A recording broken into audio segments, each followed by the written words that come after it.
Hey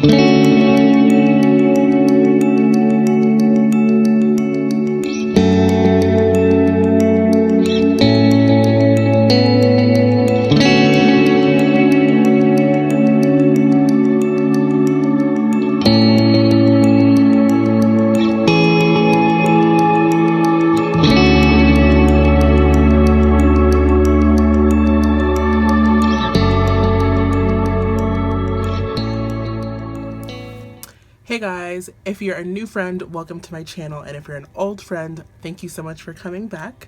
Today I'm just going to be doing this nude eye and then super dark berry lip.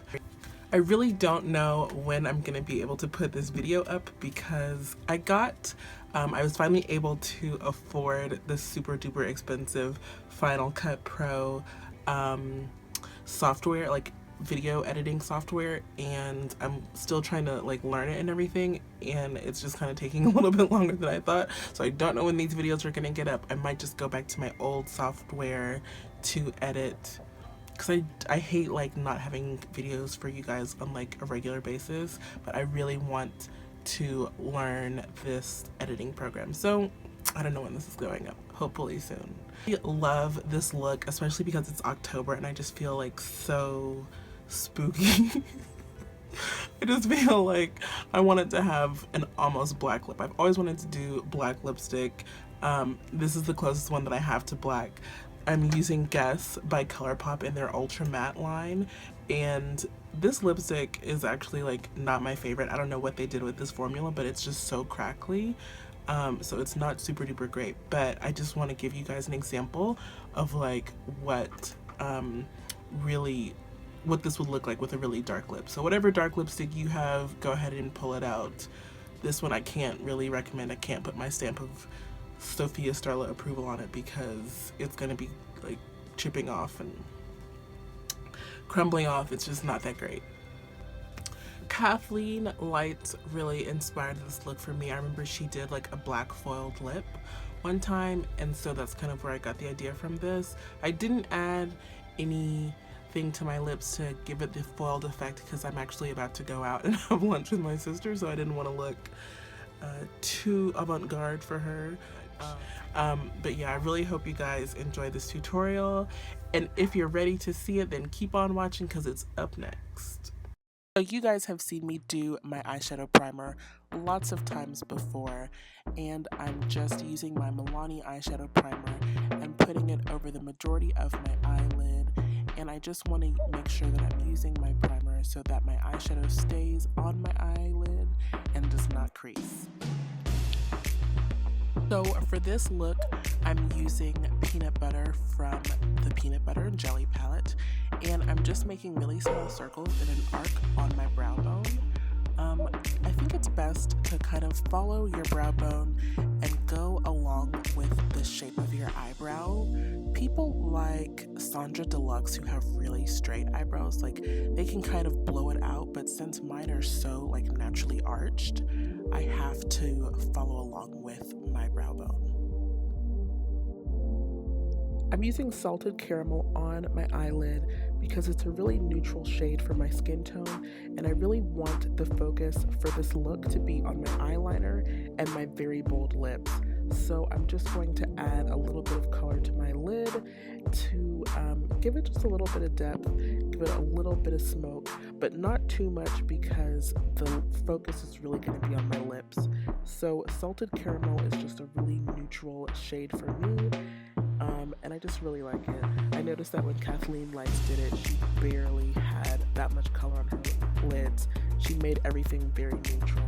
So now I'm using Semi-Sweet in the Chocolate Bar palette, and I'm just kind of making like a V-shaped look with that color. I'm going from my outer eye and then bringing it up into my crease with a pointed crease brush from e.l.f.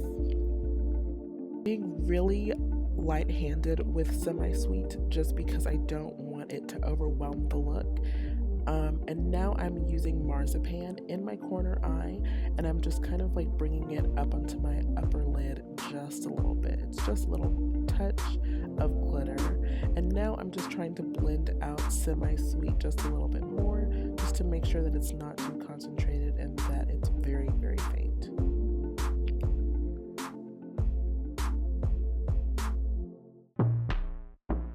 So now I'm adding some highlight to my upper cheekbones, and I've had a couple of questions about where to add highlighters.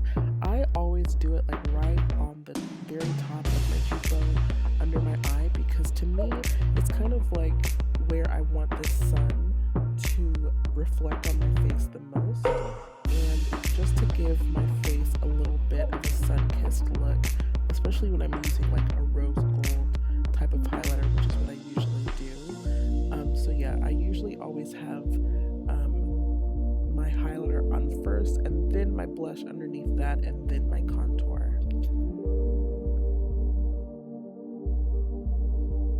So now I'm just trying to blend out that mistake that I made with my blush. I'm using my BECCA blush in the shade Dahlia, and I'm using a warm blush just because the look is really cool with the lipstick that I'm going to be using. So I wanted to add a reddish cranberry tint to my cheeks, just to add a warm flush of color.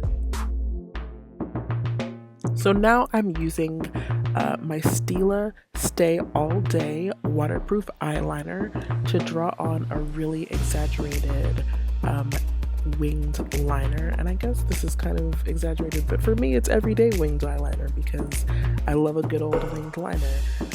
But that's what I really remember about Kathleen's look. She doesn't really use winged liner that often, but for this look she did, and I really liked it on her.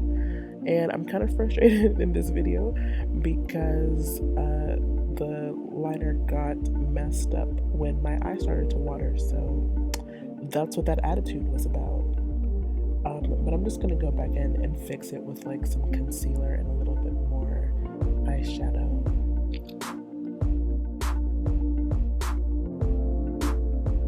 Right now, I'm trying to make sure that that eyeliner is as straight as it possibly can be.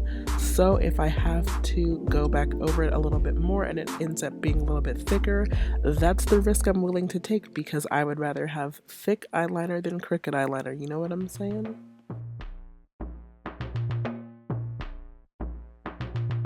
So now I am going back over that smudged eyeliner with my concealer, because I really just don't want those type of issues. And I'm lining my lips with Guess by Colourpop.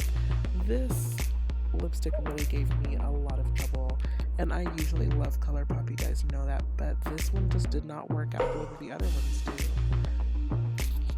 I don't know what it was about this formula, but like as soon as it dried, it started to flake off my mouth, which Colourpop has never done on me before, so I was just really disappointed with it.